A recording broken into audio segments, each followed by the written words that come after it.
Hi friends, and welcome back to my channel. In today's video, we will be discussing my top 6 favorite reads of January. Now, if you've been here before, you know that I am very stingy with my 5-star ratings, but 5 out of these 6 books got 5 stars. Wow! So I genuinely feel like this was my best reading month I've had in so long, because I mean, obviously it's apparent by the ratings, but I also found an all-time new favorite book. So with all that being said, we're gonna get straight into the video because I cannot wait to share these books with you guys.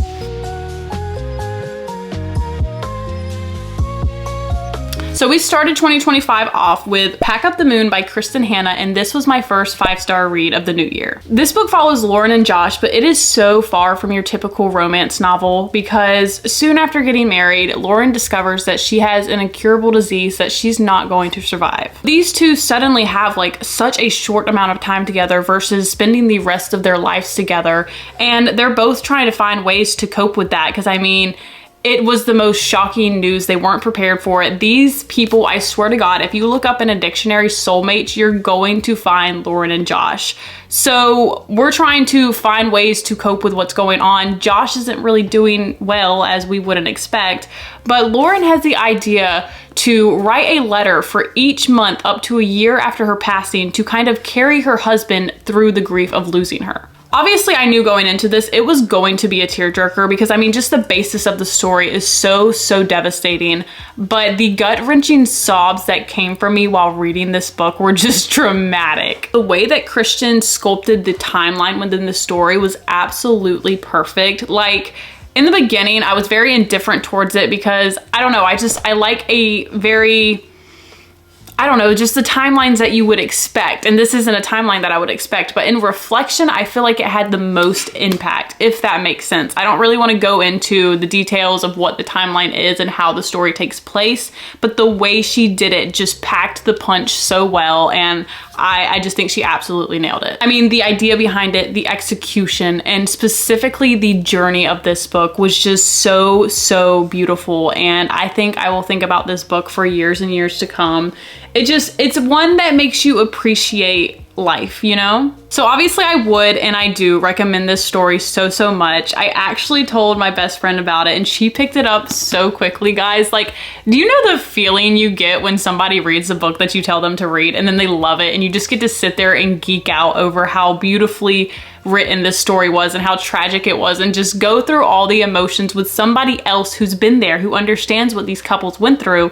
It's so fun, and it's probably like one of my favorite parts of reading is getting to experience those emotions with everybody else. So I would definitely recommend her. Like I said, she was a 5-star read, and I will definitely be reading more of Christian's books. Okay, the second book I want to discuss with you guys, get a tea, get a blanket, and sit down because I have so much to say about this one. So The Nightingale by Kristen Hanna. This was the most easily deserved 5-star book I have read to date.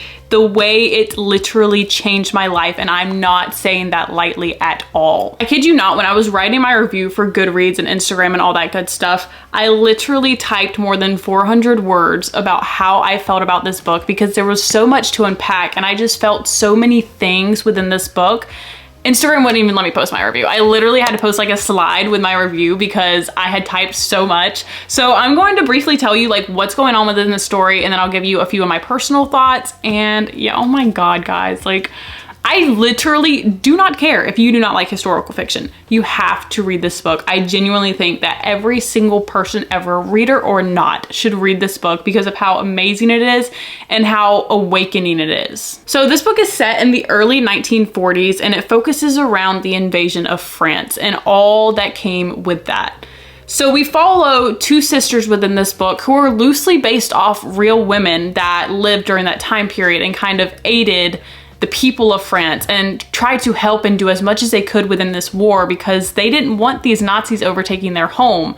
But both of these sisters are so differently unique and strong and just inspiring. So the 2 women that we follow within this book is Vian and Isabel, and they are 2 sisters who are honestly estranged. They have had a rough childhood and it has just brought them to a place where they're not close anymore.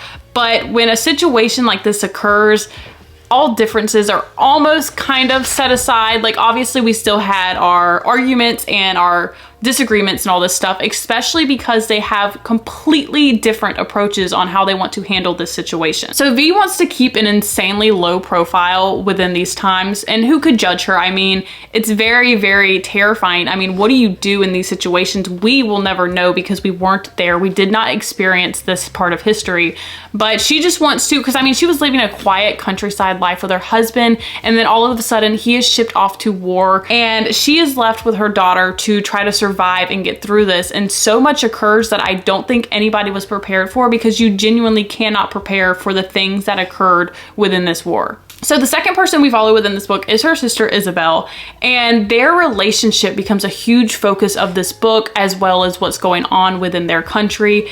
And we just get to see how these two women kind of butt heads in their ways of what do we want to do, because Isabel she's not laying down. She wants to fight for her country and do quite literally everything possible to get these Nazis out of here, gain their country back, and not give up her freedom. Even though these sisters are completely different and they have different approaches to how they want to handle this situation, they are both quite literally the strongest characters I have ever encountered. Like, I applaud Kristen in the way she wrote them. I applaud the women these are based off of, because we can't imagine what we would do in a situation like what happened in the 1940s. And these women just showed so much strength and willpower, and it truly inspired me. Like, don't take this the wrong way. I know we have our struggles and we have our trials and tribulations, but I feel like we as a modern day society are so quick to complain about how hard life is and how many things we have to go through. And I know the world's a scary place. Trust me, I understand that. But we were never thrown in a situation such as this and what occurred. Like, this is real freaking life, what happened in this book. And like, I had to keep reminding myself, like, this is not fiction at all. It is historical. And yes, it's not completely real and non-fictional. Sorry, I don't read nonfiction, so I was like, what's that word? But it is very, very close to, I mean, she interviewed real people for this. She looked up her research. I mean, she put so much work and effort into this book. And that's kind of why I feel everybody should read it, because if you feel like I did, like you don't know a whole lot about that time period, this book is so beautifully enlightening and just life-changing. Like, I cannot say that heavily enough. Now, I know I say that there are a lot of books that I will think about forever, but this is truly one of them without a doubt. And I have already gotten another Kristen Hanna. I think I've added almost all of her books to my want to read books, but this one will just stick with me. Like, the way she wrote it, the fact that I never got bored, I needed to know, when was it going to end? When were they going to be okay? How was it going to end? And the things that happened in this book, oh my God, like, I just remembered a specific scene, and sure, it did not happen like the way it did in this book, but it could have. And there's so many other possibilities for what could have happened back then. And I pray for every single person that had to go through that, because I cannot even fathom the pain and the fear. And I don't know, guys, I truly feel that everyone should read this. Like I said, reader or not, it is just something everybody should read. And I feel like if I didn't know all of the things that occurred within this time frame, there's so much more that I probably do not know, which is why I want to open myself up to reading more historical fiction, because I want to be knowledgeable about what's occurred in the past and what all these people have gone through, and just the things that our country has gone through, the things our country has fought for, the things other countries have fought for. I want to know, because this book, I don't know, the way this is such a soul book, and the way it left its mark on me, and I will never ever forget about it, or the women within this book, or even the women that she talked about at the end of the book, like where she was talking about where she got these ideas from, why she wanted to write this book, and how she went through the process of writing this book. I think she is such a talented author, and I feel like that doesn't scream enough about her ability to write a story. But I mean, I could go on and on, guys. The feelings that I felt for this story, I have never cried harder in my life.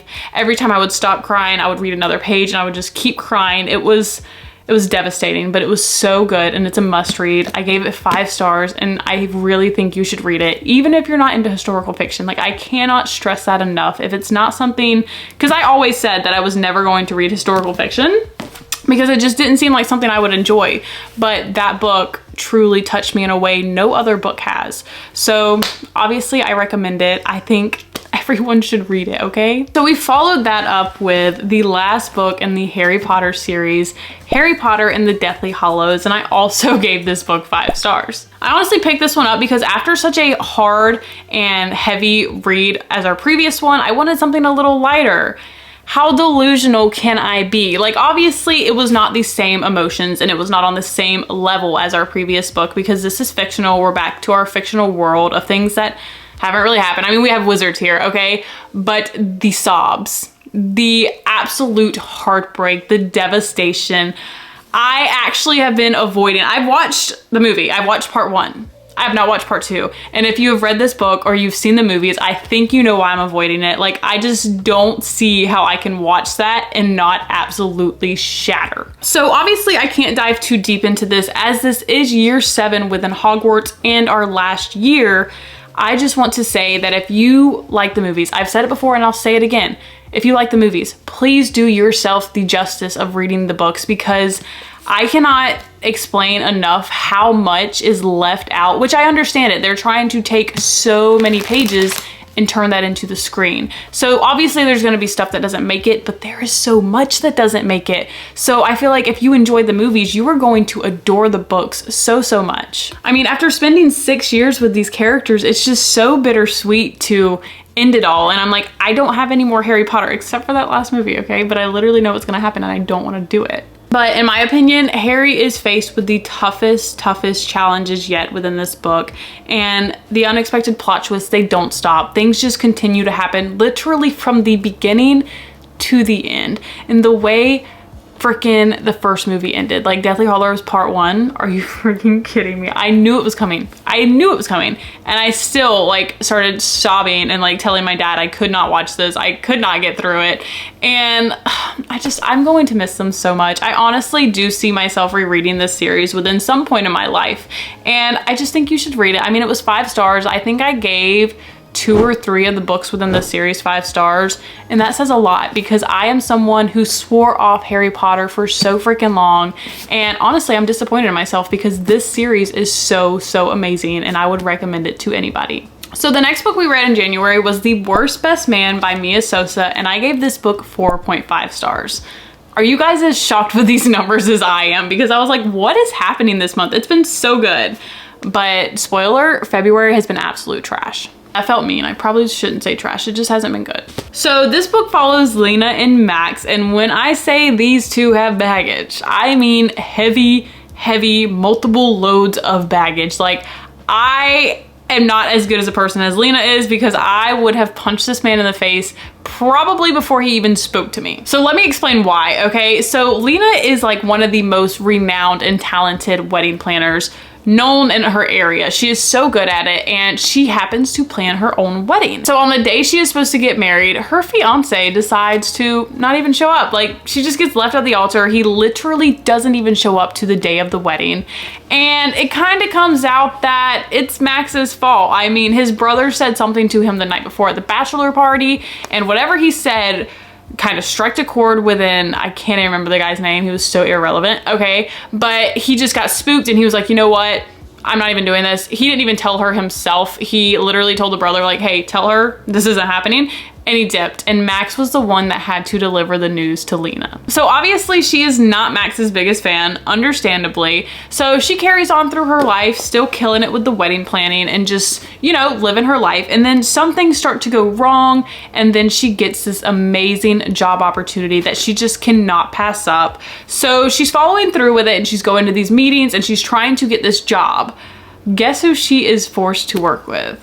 Our boy Max. So these two have to put all of their differences aside because they both need this job. It is an amazing opportunity that they cannot pass up. So they're trying to put their differences aside, put their history in the past, leave it there, and just work on this together to get this job and everything that comes with it. So we have a forced proximity, workplace, enemies to lover romance that will literally have you on your knees squealing. I know I was, I'm just gonna be honest. I absolutely love both of these characters, especially Lena. I loved her from the start. She is such a headstrong character and literally takes no crap from anybody, which I loved about her.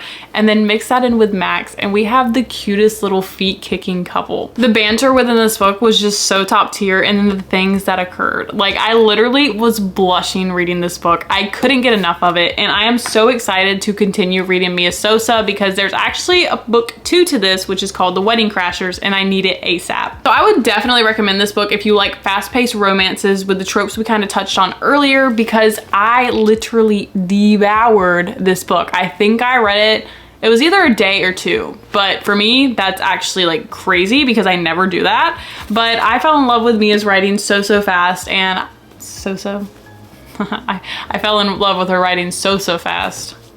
That was cringy. So yeah, this was a very easy read, and I'm so glad I finally picked it up because I loved it so much. Okay, and then after that, we picked up Beg, Borrow, or Steal by Sarah Adams because I quite literally could not wait anymore after seeing all the raving reviews, and I wasn't even 50% into this book before I knew she was gonna be a 5-star. This book just literally captured Stars Hollow feels so well that I was obsessed from the very start. I hadn't watched Gilmore Girls before this book, so the entirety of the When in Rome series may kind of give those feels, but I wouldn't have known any better. But knowing what I knew going into this book, like specific characters reminded me of Patty, one person reminded me of Babette, which I love both of them so much. I did it in the beginning, but I absolutely ended up loving them. And then like our main FMC, she reminded me of Rory so much, and I absolutely loved it. So in this story, we follow Emily and Jackson, which I didn't realize until my boyfriend pointed it out to me afterwards, but Emily Gilmore, Jackson, Suki's wife. Like, I don't know. It just all around screamed to me Gilmore Girls. But we're going to talk about the actual book and not just the fact that it reminded me of Gilmore Girls.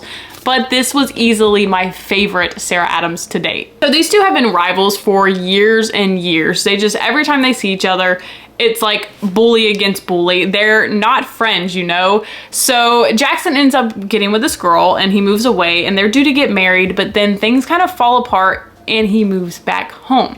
Okay, so previously they had worked together in the school. He's a teacher, she's a teacher, so he comes back. So you have workplace romance, okay? And then, because we're not close enough, he ends up buying the house directly next to Emily's and is gonna be renovating it. Forced proximity. And I swear it's so funny how much the universe literally shoves these two together within this book. And also the banter within this book, I was living for it the whole time. There's this specific scene that I'm not going to talk too heavily about because I don't want to spoil anything, but around like page 200, I want to say, maybe it's sooner than that, but I literally died. Now, I've read a lot of rom-coms within the last 2-3 years that I've been reading, but this just has to be my favorite. I don't know, I just clicked with them so quickly. And then obviously I have some favorite tropes: enemies to lovers, forced proximity, and workplace. Obviously I'm a fan because the last few books that I've read that have had it, I have eaten them up completely. And these two were just my favorite. Like, the things they would say to each other, the things they would do for each other, and the way their relationship slowly molded from enemies to lovers, or from enemies to lovers. I will definitely be rereading her because I did not annotate initially, and I really want to because, like I said, the things that came out of their mouths, like I was literally on my knees. So everything about this was absolute chef's kiss. I thought it was perfect, and the reviews are not lying to you. So if you keep seeing this book, girl, it's for a reason. It was so good. So obviously I would recommend this. It was 5 stars and just so fast paced and so bingeable. I literally, like, the first time I sat down with this book, I was like 100 and something pages into it because I did not want to stop. So, okay, let's dial it down a notch because we closed January out on the most heart-shattering note, which was going to be Saving Six by Chloe Walsh. And she was a 5-star read. So this is book 3 in the Boys of Tommen series, and this is the first book that we get to focus on Joey and Aoife, and oh my god, if they are not my favorite Boys of Tommen couple yet. Obviously, I love Johnny and Shannon, and I forever will, but something about these two just connected with me so much more thoroughly than the others. Not taking anything away from them because I love them so much. This entire series has been so good, but Joey and Aoife's story just quickly became a favorite. I literally wanted to pick up Redeeming Six right after finishing this, but mentally that was just a horrible idea. There was no way that I could handle it after the devastation that I felt within the last few chapters of this book. I mean, the whole book was honestly sad. Not too bad. We started off on a good note and I was so delusional and I was like, oh my God, this is going like pretty well. Like there's some things that I already knew to anticipate, but then we hit 50% and we literally just like went straight downhill. Honestly, every time I hear somebody say, read the trigger warnings before you read this book, I never do it. I'm not a big trigger warnings girl. I just don't feel like much can get to me. I'm not invincible, I know that, okay? But like when it comes to books, I feel like I can handle literally like anything. But please do yourself the favor, because this book centers around the Lynch family and the things that they have to go through are so freaking heartbreaking and honestly just gut-wrenching. You're going to sob. There is no way anybody can get through this series without shedding like numerous tears. So in book 1 and 2, like I said, we followed Johnny and Shannon, but Joey is Shannon's older brother and he is like the protector, and honestly like he like parents these kids. Like yes, it's his brothers and sisters, but he takes so much responsibility and does so much for these children that he is, I don't know, I just knew this story was going to hit so much harder because of that fact and then because of what I knew Joey was going to go through. But I loved it so much. Like it's so crazy to feel so much hurt and anger and sadness and just like every emotion possible, but to also be utterly in love and just, I can talk about this book with a smile on my face, but then I think of certain scenes and I just want to start crying. So obviously Joey had some play as well as Aoife within the other books, but because this is their story, we got so much more of them and their history and what foundation they were built off of. And I was just there for every freaking second of it. Like obviously there were some parts that I just like, I felt my soul cracking in half. I knew it was going to be difficult. I just didn't expect the extent that it went to. Like some of the scenes with Joey and Aoife, I applaud her, because honestly, there's not a lot of people I feel could get through what she had to watch him go through or go through herself with him. It was just so traumatizing, but she kept her head up. She knew that this is the boy she loved and she did not even consider walking away for a second. Chloe just has such a way of writing amazing characters that you're literally going to miss if you stay away for too long, because I felt that. Like I hadn't read A Boys of Tommen since I think it's been like 3 or 4 months. So when I got back, I literally just wanted to hug this book because I missed my baby so much, which is also why I want to dive into Redeeming Six so quickly.